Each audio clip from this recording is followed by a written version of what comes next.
হলো মোবাইল পকেটে নিয়ে বা সামনে রেখে নামাজ পড়া যাবে কিনা।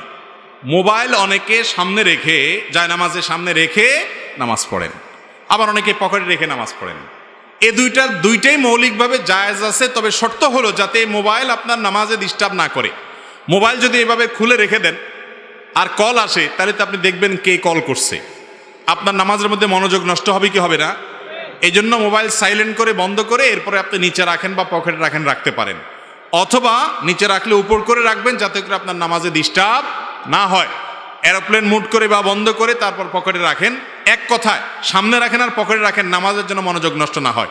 মোবাইল খোলা রেখে সামনে রাখছেন, বাজছে কল, এবার তো টিপ দিয়ে বন্ধও করতে পারেন না, আবার নামাজে মনোযোগ ধরে রাখতে পারেন না, নামাজটা নষ্ট হবে কি হবে না। অতএব মোবাইল যাতে নামাজ নষ্টের কারণ না হয় সেই জন্য আপনাকে ব্যবস্থা গ্রহণ করতে হবে। সামনে রাখবেন না পকেটে রাখবেন সেটা আপনার ব্যাপার। নামাজে মনোযোগ যাতে নষ্ট না হয় সেদিকে খেয়াল করবেন।